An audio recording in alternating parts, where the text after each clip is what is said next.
Hello everyone, Tom with Capo Fetish. Today on the channel, we're going to talk about songs with freaky background vocals and harmonies. I have 10 from 10 different artists to offer up here. First song here, coming from 1977 off David Bowie's Heroes album, Sons of the Silent Age. A song that not a lot of people talk about, and I think if I had to compile a top 10 favorite David Bowie songs of the 70s, this would be in it. I love this track. First of all, the song is very out there, very futuristic sounding. By the time it gets to the chorus, this kind of almost paranormal vibe takes over the chorus with these really cool kind of angular sounding, warped sounding backup vocals. For me, that just absolutely is like the cherry on top of this incredible track. I guess it's Bowie maybe harmonizing with himself, but the first time I heard this song, it just absolutely blew me away how different it sounded, but very accessible too as well. Like upon first listen, it just was like, wow. So yeah, those weird backup vocals, those harmonies on the chorus of Sons of the Silent Age, fantastic, off David Bowie's album Heroes from 1977. From 1984, off Prince's album Purple Rain, we have the song Darling Nikki that ends side one. At the coda, you hear this bit of rain falling, this kind of thunderstorm it appears to be. And then all of a sudden you hear this like backward vocalizing going on with Prince and the Revolution. Really eerie sounding. And I've heard it played frontwards and then backwards. It all sounds freaky to me. And I think it's a really cool coda to a fantastic track. Darling Nikki from Purple Rain, which really amazes me. Now, I have to tell you, I just saw the Sly and the Family Stone documentary. I think it's called Sly Lives. And I mean, it was always obvious, right, that there was a big influence on Prince of Sly. And you really hear it in this album. And a lot of these like Revolution period albums from Prince, especially on the coda here, that freaky coda of Darling Nikki, it really has that Sly and the Family Stone kind of harmonizing vibe. So anyway, Darling Nikki, the coda, the backwards singing, whether it's backwards, whether it's going frontwards, it doesn't matter. It's freaking freaky. I've always thought so, but I love the track and I love that coda. And again, back to Sly and the Family Stone. If you are into Sly, I highly suggest seeing that movie, Sly Lives. It's on Hulu, I believe, Hulu. It's a little over 2 hours long, but what I really liked about the film with Sly is that it really reaches back to the beginnings, you know, his gospel roots and him starting a band, him being a DJ. A lot of that stuff you never really hear about. You only hear about the kind of deteriorating Sly after his success. So I really highly suggest seeing the Sly Lives documentary that just came out. Also, another great one from 1965. Really odd tune here for the Yardbirds. Still I'm Sad. I think it was the flip side of I'm a Man, if I believe. Correct me if I'm wrong. But Still I'm Sad always has this really weird chanting backup vocal, which kind of pretty much carries the whole song, right? There's no like guitar histrionics from Jeff Beck or anything like that. And it has that kind of, how would you say it, that Good, Bad, and the Ugly soundtrack kind of vibe, but with more of a sinister vibe. So, Still I'm Sad by the Yardbirds, that kind of chanting, la, la, la, la, la, la, la, la, la, la, la. Really cool. I think it's a real, like, a song that nobody really, another track that nobody really talks about in the Yardbirds canon. But I think it's, like, really showcasing their virtuosity and range with this particular track. Always freaky, always wonderful.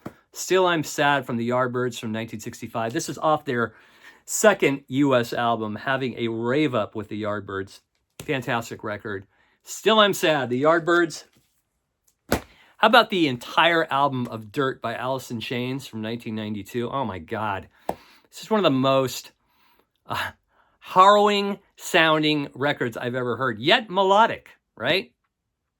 Songs like Rooster. I think Rooster is one of the most amazing tracks. If I had to compile a top 5, top 10 tracks from the 90s, Rooster would be in it. There is really nothing like that track.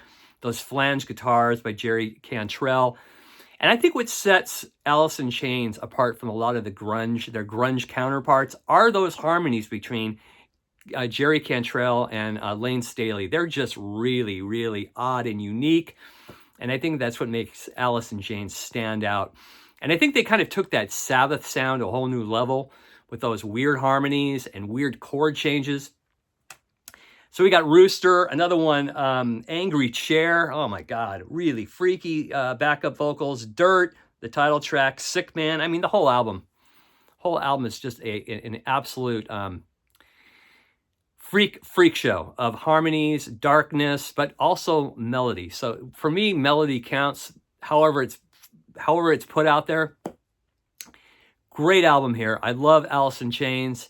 Probably my top two bands from the grunge era, and the songs on here just take you to another place, a dark place, but it's very cathartic at the same time.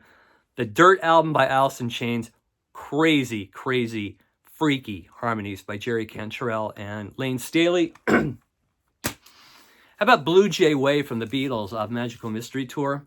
If you had to pick, like, what is the darkest sounding Beatles track, it would have to be either Revolution 9 or Blue Jay Way, written by George Harrison. A lot of flanging on the backup vocals. There was one night about a couple years ago where I was just, laying on my couch, listening to this track and just going, God, that is really, really eerie sounding, right? Especially the coda where they're like, don't be long. And I'm sure it's like George, John, and Paul singing these backup vocals, but they're flanged and they're weird and they're creepy sounding. This wins it for the creepiest Beatles track for me. Blue Jay Way off Magical Mystery Tour from 1967. Another one is off X's debut album, Los Angeles. The whole album is just rocking, full force, except there's one track on here that slows down a little bit. It's called The Unheard Music. It's the last track before side 2 ends, and that features some really creepy John Doe and Exene harmonies. Another reason why I love X are those weird harmonies of John Doe and Exene. And on this track, you've got Ray Manzarek producing, but you also have Ray Manzarek playing the keyboards. And during the chorus, you really hear that kind of sinister sounding keyboard by Ray Manzarek and those really freaky vocals by Exene and John Doe. So good. Love this stuff. X from the album Los Angeles. The track we're highlighting is The Unheard Music. Also the title of their documentary. If you've never seen it, I think it came out around 85, I believe, 86. It's a fantastic overview of not only X's musical career in the early 80s, early to mid 80s, but also the LA punk scene in the early 80s as well. So a must-see if you're into that whole scene. Another one from Joni Mitchell. Now, Joni Mitchell, she really knows how to harmonize with herself like really no one else. I mean, she really takes it to another level. You hear it in songs like Car on a Hill from Court and Spark. You hear it all over her career, especially her early to mid-career. And the song I'm highlighting right here is off Ladies of the Canyon, and the song is called A Rainy Night House. It starts off side 2. It's just this really slow piano-driven track with her amazing vocalizations. She harmonizes with herself in the middle, and she harmonizes on the outro. Really, really kind of just borderline eerie sounding, but so cool. I love this album, and this is one of my favorite tracks off Ladies of the Canyon. Rainy Night House, incredible, strange harmonies here by Joni Mitchell in the midsection and in the outro coda section. Good stuff.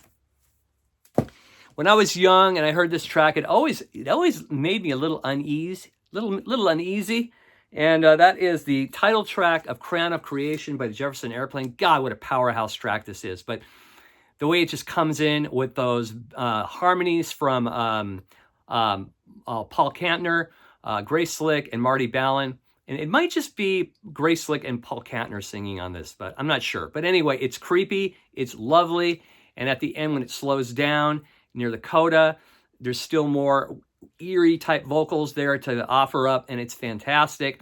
I mean, let's face it, throughout that early period of Jefferson Airplane, those harmonies are pretty much what drives these songs, gives them that really kind of unsettling feel. I just love the way they harmonize, Paul Kantner and Grace Slick and Marty Balin. So what we're highlighting here are those really eerie sounding backup vocals, harmonies on Crown of Creation, the title track for this album. Fantastic stuff.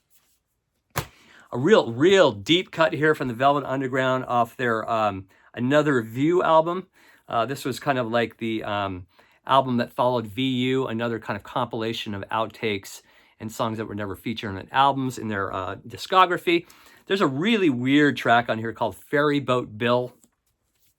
And you've got Maureen Tucker, the drummer, and I believe Sterling Morrison providing the harmonies and backup vocals. Really creepy stuff, but I love it. It's just a quick little ditty. And another track with really weird, freaky harmonies. Ferry Boat Bill from the Velvet Underground from their compilation album, Another View. And then we have The Who. And I've always loved the harmonies on this particular track. This is a track called Cousin Kevin. Cousin Kevin, and you've got some of the best, I think, Who harmonies of all time on here. They're really strange and freaky, and they pretty much carry the entire song. Really great stuff. I believe this is on side 2, right after the song Christmas.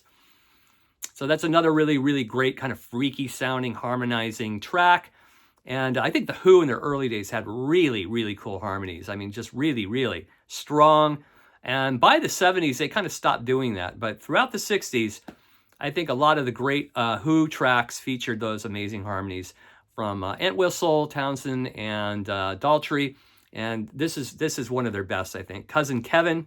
And then if you want to hear another version of Cousin Kevin, there's an alternate version of Cousin Kevin on the